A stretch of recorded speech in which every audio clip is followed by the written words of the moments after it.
Okay. So I think that, all right, when you're talking about this network thing, I normally think of it as, because everything you said now, had a lot of pointers to you also that is going to meet someone, having to have something to really give to the person or really do for the person or with the person. Like why people come into people's DMs, for example, to shout how are you, because they don't really have a lot going on For them, right? And that means everything should begin with persons or people understanding that before I even go out to network, I must have started building something for myself before I start putting pressure on myself to go out there and network. Because you can go to meet someone and you are short of words. Yeah. All right? Yeah. Some people get to network and they don't know what to say. Honestly, they did not know. They just heard from this podcast now that go out there and network. Yeah. Immediately they go out there, they freeze. All right? You just say, oh, good morning, sir. I've been following your work, oh. Yeah. You are doing well. Yeah, they follow him now. I don't they follow your work. They say when they follow and they go. No wala. No problem. Keep following. Yeah, these are issues. Yeah, exactly. Right? Like it's not easy for people to actually see. It is not easy for someone to talk to a stranger. Yeah. Right? And I think also people should be kind. I mean, to strangers. Yeah, exactly. You never can tell.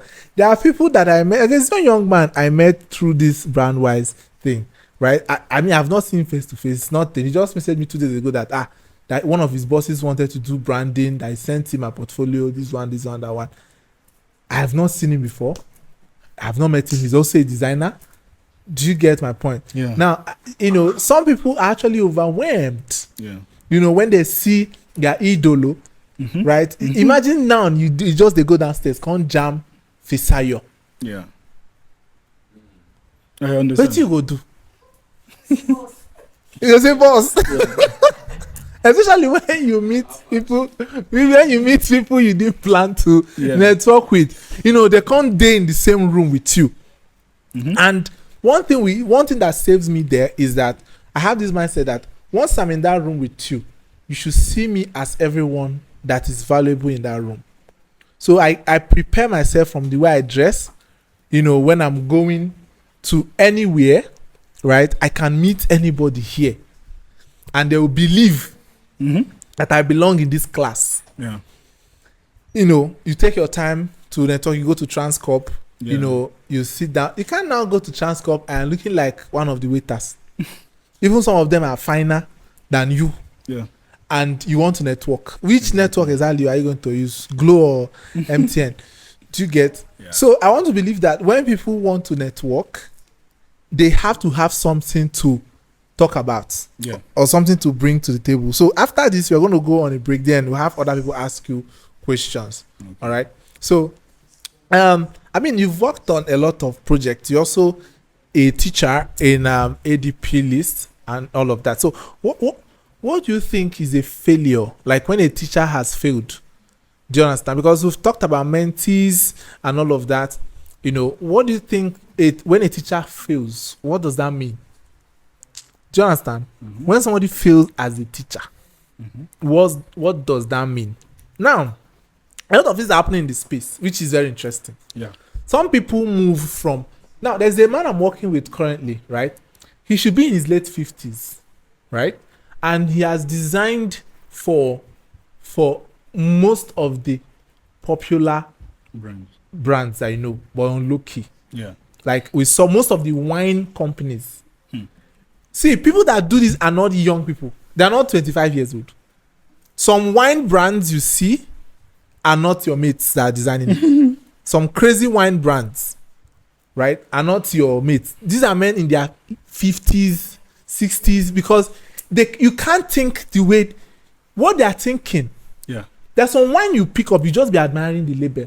Exactly. For a while, right? There's this Agor drink that Mims likes to drink a lot, Where is he? Do you get?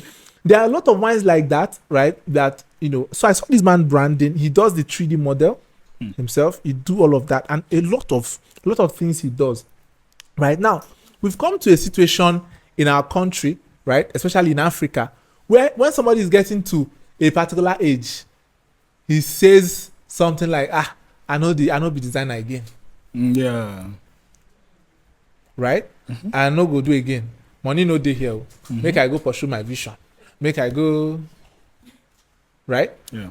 Meanwhile, at that point, there should be giving information and passing down experience to other people while they are building a system that can, encourage that, become more like advocates. Yeah. Right? Okay, this is where I used to be, and I don't think it was good for people at that level. This is how I got here.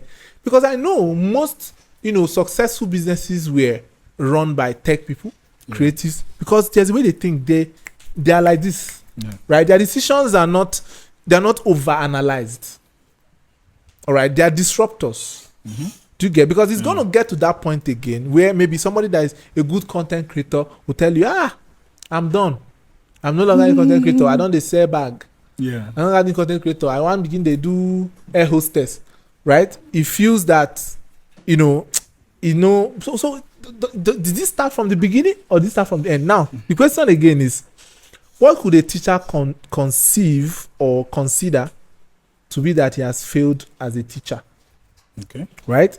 But then the underlying question is, why do people that are supposed to be teachers running away to do other things? What is the failure? What did they see that we are not seeing?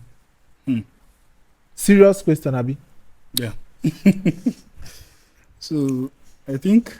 But you guys understand what I'm talking about. Am I? Yeah, I get the idea.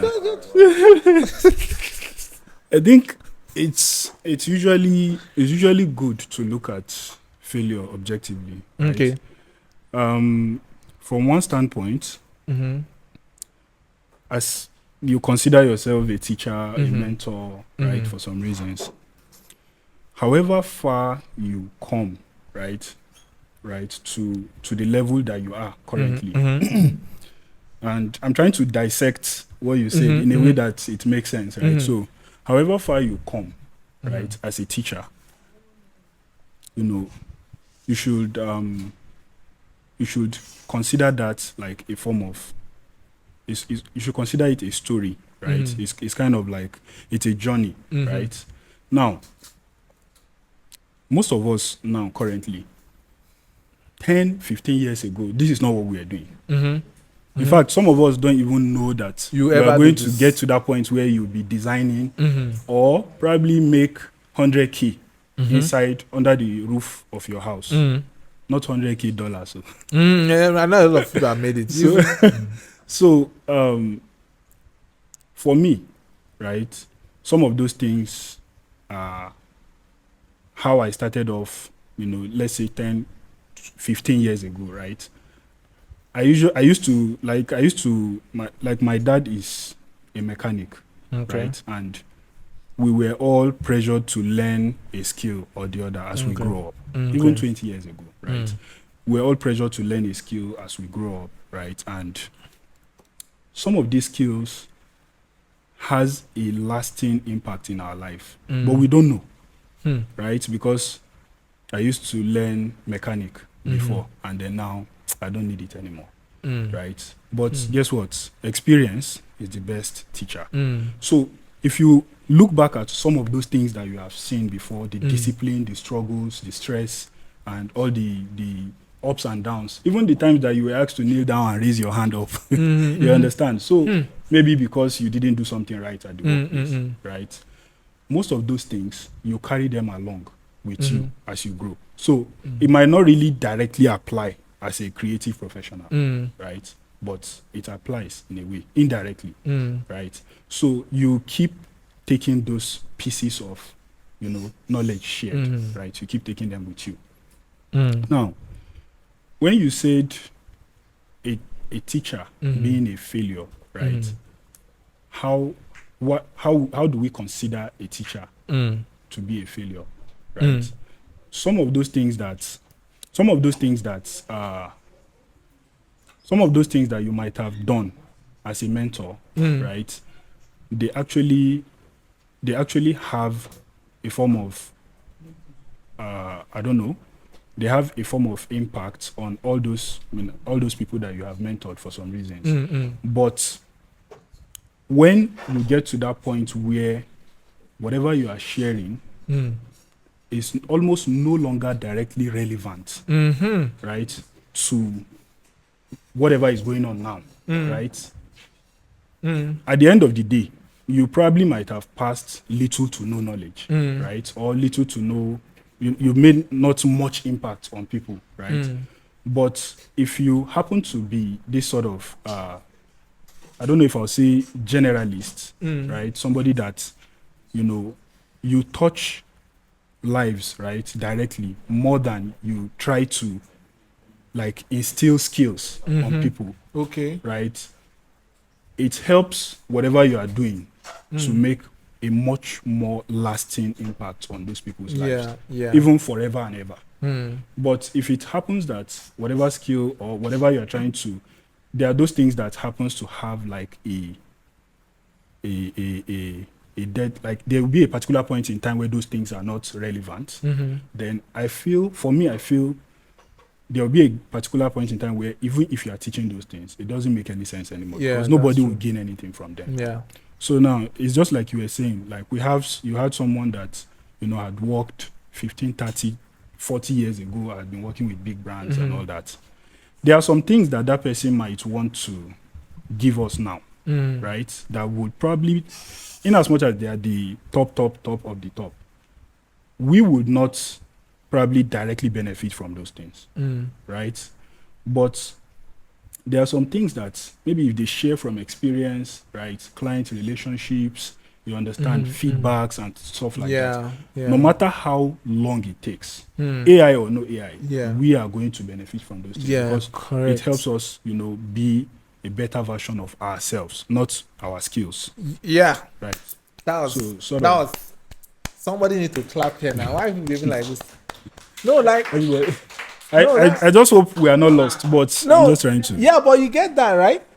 Right? Like at that point, right? It's not about them teaching you how to be better at your skill, right? How do you put it? Yeah. But how to be better at yourself. Do you get the point?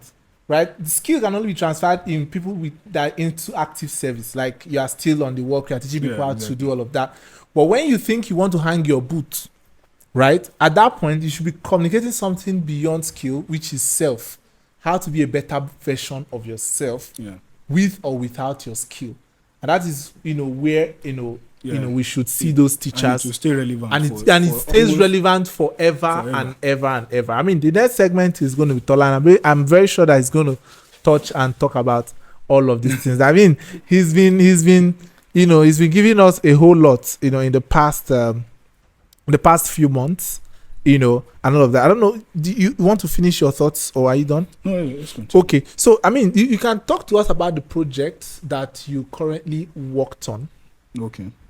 And the things you learned. I know you worked with a lot of people in that particular project. Yeah. And you guys took some time. Okay, you can keep your questions coming. Just plan your questions. We can take it. And you guys took some time. You guys had, a lot to do on the project. So, like, talk to us about the project, the lessons you learned in the project, and, how it's launched and all of that. Because what people see online is your workstation and a cup of tea. Yeah, exactly. You understand? They don't know that life is not a cup of tea. Right. Do you get? When you post a workstation, blue light here, red light there, and they are looking so because you are memes. No, memes is the most vain of all of us, so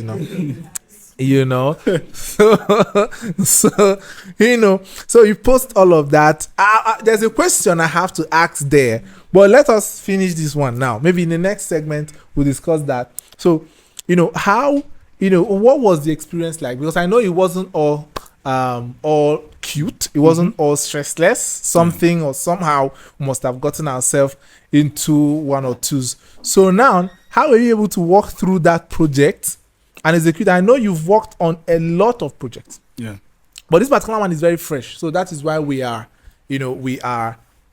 tackling it head on. So this particular last project you worked on, what did you learn? Yeah. Apart from the skill, all right, maybe you must have gained. Let's focus on people and experience. Yeah. All right, because like you said, anyone can learn a skill. Yeah, definitely. But it's just people that have the humility to make themselves a better versions of themselves. So can we take on that? Okay. So I believe you can mention the name of the project. It's already out there, right? Mm-hmm. So the product is Maxim, right? And it's a mobile what's the spelling app. of Maxim? So Maxim. Maxim. Yes, Yeah. Maxim. Yeah. So I think it's black and white. Yeah. Logo. Yeah. Stuff. It's a fintech infrastructure that helps people to get credit, right? Okay. So the way credit works, like credit card works in the US, where you get a credit card and the money is funded into it, right? And by whoever the issuer is, and then when you pay back, your credit limits increase, and then you get more money and stuff like that. So there's always so that. I can buy a house now. With time. Okay, with right? time. Okay. So there's always that issue of people probably not paying back and stuff like that. So that's just part of the process. So I believe what I would say is my biggest takeaway from product development. And by the way, this March is I've completed my first year with the company, right? Okay. So my biggest takeaway would be the fact that iteration is key, right? For us, we started off as a credit infrastructure, right? So our product is supposed to be built around as an API around other fintech products to facilitate credit, right? But we got to a junction where we needed to directly work with users, not companies, right? Okay. Not as an API, right? Okay. So we got to that part and we had enough resources to push that particular new milestone. So for us, we started off by, going through a form of research/brainstorming phase. And I would say this is the first company I actually worked in that I properly went through all the stages of user experience process, right?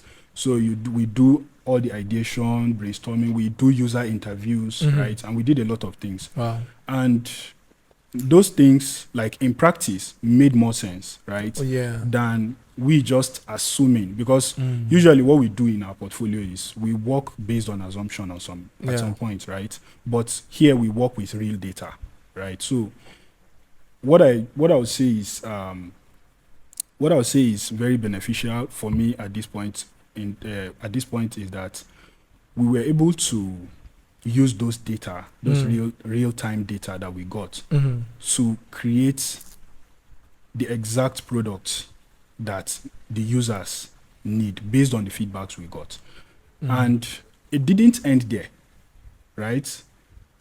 The new product we designed created new issues, right? After the first batch of user testing. And we came to realize that, our problems is even bigger than what we had thought, right? So if you look at the idea of credit, I'm a Muslim, right? In Islam, interest is a no-go area, right? So we had to now start thinking of a ways to solve that problem, right? And then also, and these are part of the user feedbacks, right?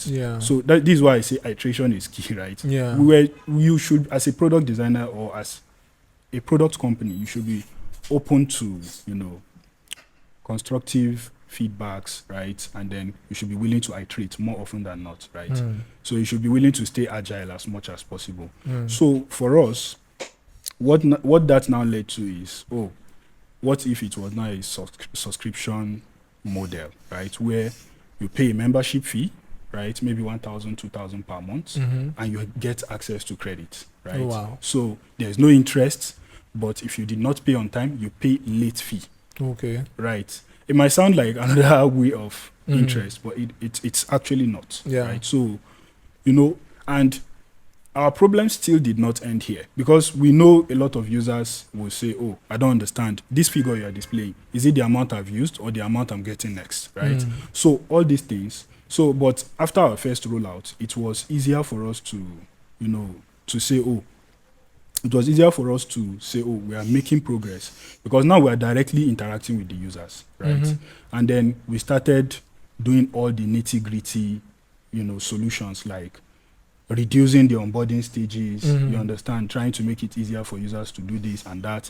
And even now that we have physical cards for users, you can only go and activate at the ATM, right? Okay. Which is also another problem on its own, right? Wow. We are now thinking around how to make it possible that you get your card and you can just open your phone, scan a QR code using the app, and then your card is active and you can start using it. So I think the biggest takeaway for me is iteration is very, very is the key, right, to a successful product development. Very, very important, because even users don't see what happens behind the scene. Exactly. Right? What they just want is just get this thing to work. Exactly. Just get this to work. Whether you are going to, shout Amado has 7 times. Just get that thing working. Right? So I think we're gonna go on that recess again, and then we just have questions, from the audience, and then we can then wrap up this particular session. So thank you. Hi guys, you're welcome back to the Brandwise Live, and we are still having a conversation with Logic, and basically around the conversations on competence and networking and collaboration. So I don't know if you guys have your questions ready, so we can quickly roll out these questions and get them answered. Mr. Tola is already in the room, and you can continue sharing the link for more people to join, if people you want them to benefit from this next segment, which is going to really be interesting. And we just spoke about on network. Someone says, I believe network is not and shouldn't be a one-time thing. Many would actually get the networks on socials, events, etc., but the issue is sustaining them. So what are some practical ways of nurturing and sustaining these networks so that... What's going on? Okay. Sustaining these networks to even turn into long-term professional connections. So this is the question. They believe that networking is not just about going around collecting numbers like we are doing census. It is also more or less like, how do you nurture it? So like somebody was saying, right? How do you go beyond, connecting with people, collecting their phone numbers and call cards, on events, having to swallow your pride to get their attention and all of that, and then how do you nurture it? Because that is not work, is not in collecting those networks. The work is in nurturing it, right? And I personally think there is no one way to do that, right? So, but what do you think? How do you think people can actually sustain the networks? Okay, so I think first of all, I'll say. When you're trying to network with someone, you should lead with value, right? Okay. And not request or or demanding. Can you speak it loud so that they'll hear you? So I said you should lead with value and not request or demanding for things, right? So if you come off as demanding, right, or you are requesting for things from someone you are networking with, because many a times it usually happens that it's just common psychology. We want to network with people that are beyond or above us so that we can benefit, right? But what are you also bringing to the table, right? So that's one of the things that you should also have in mind. And then somehow you should also learn to consistently check in, right? Right, because some people just, like you said, they get number or they get contact information and they don't they sort of they don't constantly check in, right, as regarding why, you seek that, connection in the first place. And then another thing is, there should be a particular, I feel there should be a particular thing, right? There should be common interest, right? Okay. There should be that thing that maybe you and that other person has agreed on, maybe like a project that you want to work on, right? Which eventually leads to the idea of checking in, because you can't just be chatting me just like that often, right? So there should be a common interest. There should be something that would keep that relationship, right, to continue to, flow, right? So if there is that common interest, be it maybe you guys have a project you want to work on, or you want to build portfolio together, or you want to maybe, you want to create an event together, just anything, right? So once that shared interest is there, there's always the chance that that relationship will not die. Yeah. So you should find a common interest. Yeah. Right. And I mean, that should be that makes it that anytime you want to connect with somebody, it should be genuine. Exactly. And not because you want to collect something from the person. Because it's like you said, it's pure psychology. People just go in and believe that anybody up there, is looking for who to dash money or dash opportunities to, just like that. You're just coming into their life, and I believe that they have what they're doing with their time. Yeah. And their life before you came, right? So I think that, do anybody have any question here? Any question? Dennis, you have any question? Okay, you do not have any question, but you're raising your hand now. So I think that you guys can go check out the Maxim app and then follow Mistalogic on Instagram. Is that your name? Yes, sir. That's the name on Instagram. So follow Mistalogic on Instagram, and then we'll catch you in the next 5 minutes.